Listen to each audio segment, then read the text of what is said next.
Hello,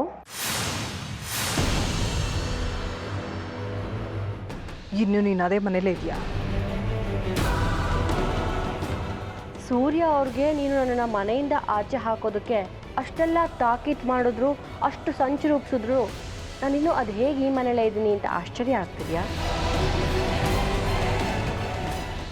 ಕೇಳಿಸ್ಕೊ, ಸೂರ್ಯ ಅವರೇ ನನಗೆ ಈ ಮನೆ ಬಿಟ್ಟು ನೀನು ಎಲ್ಲೂ ಹೋಗಬೇಡ ಅಂತ ಹೇಳಿರೋದು. ಸೂರ್ಯ ಅವ್ರು ಹೇಳಿದ್ರ? ಯಾಕೆ ನಂಬಿಕೆ ಬರ್ತಾ ಇಲ್ವಾ? ನನ್ನ ಗಂಡನ ಬಗ್ಗೆ ನನಗೆ ಚೆನ್ನಾಗಿ ಗೊತ್ತಿದೆ. ಮೂರನೇವ್ರು ಹೇಳೋ ಅವಶ್ಯಕತೆ ಇಲ್ಲ. ಅವರಿದ್ರೆ ಮೊದಲು ಫೋನ್ ಕೊಡು. ಅವ್ರ ಮನೇಲೇ ಇದ್ದಾರೆ, ಆದರೆ ಅವ್ರ ಎಲ್ಲ ವಿಚಾರಗಳನ್ನು ನಾನೇ ಮ್ಯಾನೇಜ್ ಮಾಡ್ತಿರೋದು. ಸೊ ಏನು ವಿಷಯ ಅಂತ ನೀವು ನನಗೆ ಹೇಳ್ಬೋದು. ನಾನು ಅವ್ರ ಹತ್ರನೇ ಮಾತಾಡಬೇಕು, ನಾನು ಅವರಿಗೆ ಹೇಳ್ತೀನಿ. ಹೇಳದ್ನಲ್ಲ ನನಗೆ ಹೇಳ್ಬೋದು ಅಂತ. ಅವರು ನನ್ನ ಹತ್ರ ಯಾವ ವಿಷಯನೂ ಮುಚ್ಚಿಟ್ಟಿಲ್ಲ. ಮತ್ತೆ ಮುಂದೆ ಏನು ಮಾಡ್ತೀನಿ ಅನ್ನೋದನ್ನು ಕೂಡ ಸೂರ್ಯ ಅವ್ರು ನಂಗೆ ಹೇಳಿದ್ದಾರೆ. ಏನು ಮಾತಾಡ್ತಿದ್ಯಾ? ಯಾರ್ದು ಫೋನು? ಅದು ಅದು ಯಾರ್ದು ಫೋನು ಅಂದೆ? ಆರ್ತಿ ಅವ್ರದ್ದು. ಈ ಕಡೆ ಬಾ. ಹಲೋ ಆರ್ತಿ ಅವರೇ, ಹೇಳಿ. ನಿಮ್ಮ ಸೆಕ್ರೆಟರಿ ಅವರಿಗೆ ಹೇಳೋಣ ಅಂತ ಇದ್ದೆ. ನನಗೆ ಯಾವ ಸೆಕ್ರೆಟರಿನೂ ಇಲ್ಲ. ಹಾಗಂತ ಈಗ ಫೋನ್ ಇಸ್ಕೊಂಡವರೇ ಹೇಳಿದ್ರು, ಸೂರ್ಯ ಅವರೆಲ್ಲ ಅಫೇರ್ಸನ್ನು ನಾನೇ ಮ್ಯಾನೇಜ್ ಮಾಡೋದು ಅಂತ. ಅವರಿಗೆ ಹೇಳೋಣ ಅಂತ ಅಂದ್ಕೊಂಡೆ. ಎನಿವೇಸ್, ನಾನು ಕಾಲ್ ಮಾಡಿರೋದು ಅವಳು ಮನೆಯಿಂದ ಹೊರಗೆ ಹೋದ್ಲೋ ಇಲ್ವೋ ಅಂತ ವಿಚಾರಿಸೋದಕ್ಕಂತೂ ಖಂಡಿತ ಅಲ್ಲ. ಖಂಡಿತ ಇಲ್ಲ. ಆ್ಯಕ್ಚುಲಿ ಅದು ನನಗೆ ನಿಮ್ಮ ಯಾವ ವಿವರಣೆಯೂ ಬೇಕಾಗಿಲ್ಲ. ನನಗೆ ಕೇಳೋ ಇಂಟ್ರೆಸ್ಟೂ ಇಲ್ಲ. ನಾನು ಫೋನ್ ಮಾಡಿರೋದು ನೀವು ಆದಿತ್ಯನ ತಂಟೆಗೆ ಹೋಗಬೇಡಿ ಅಂತ ಹೇಳೋದಕ್ಕೆ. ನಿಮಗೆ ನನ್ನ ಮೇಲಿರೋ ಕಾಳಜಿಗಿಂತ ಆದಿತ್ಯ ನನ್ನ ಚೆನ್ನಾಗಿ ನೋಡ್ಕೋತಾ ಇದ್ದನು ಇಲ್ವೋ ಅನ್ನೋ ಕುತೂಹಲ ಜಾಸ್ತಿ ಆಗಿದೆ ಅಂತ ನನಗೆ ಅನಿಸ್ತಾ ಇದೆ. ನೋಡಿ, ನನ್ನ ಮಗ ನನ್ನನ್ನು ಚೆನ್ನಾಗೇ ನೋಡ್ಕೋತಾ ಇದ್ದಾನೆ. ಅವನ ಜೊತೆ ನಾನು ನೆಮ್ಮದಿಯಾಗೇ ಇದ್ದೀನಿ. ಮೃಷ್ಟಾನ್ನ ಭೋಜನ ಇಲ್ಲದೆ ಇರ್ಬೋದು, ಬಂಗಾರದ ಪಂಜರ ಇಲ್ಲದೆ ಇರ್ಬೋದು, ಆದರೆ ನನ್ನ ಸುತ್ತ ನನಗೆ ಮೋಸ ಮಾಡೋರಂತೂ ಖಂಡಿತ ಇಲ್ಲ.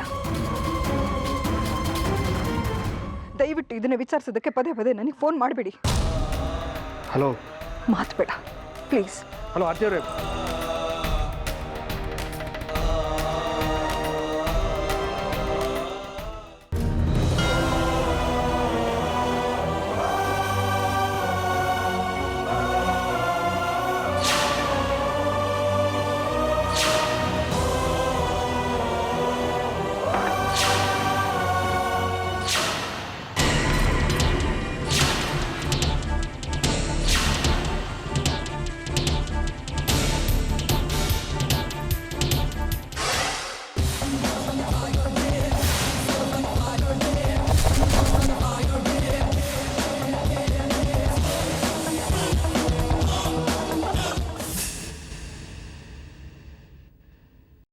ಓ ಅಜ್ಜಿ, ಯಾವಾಗ ಬಂದ್ರಿ? ಹೇಗಿದ್ದೀರಿ?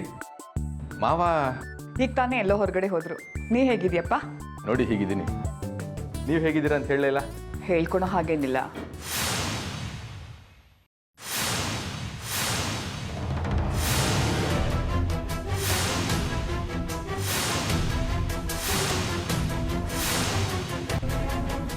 ಏಯ್, ನೀವು ಯಾಕೆ ಬಂದ್ರಿ ಇಲ್ಲಿಗೆ?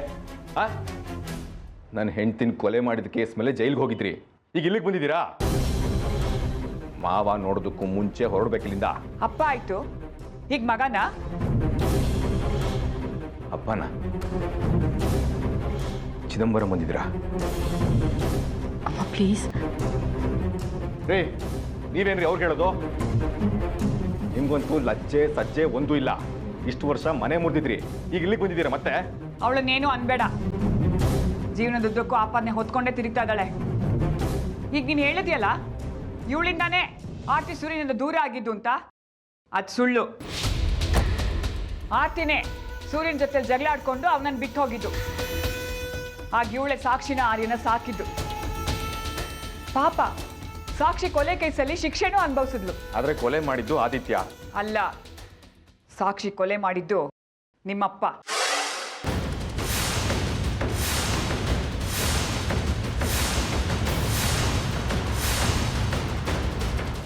ಏನಂದ್ರಿ? ಇಲ್ಲ, ನಾನು ನಂಬಲ್ಲ.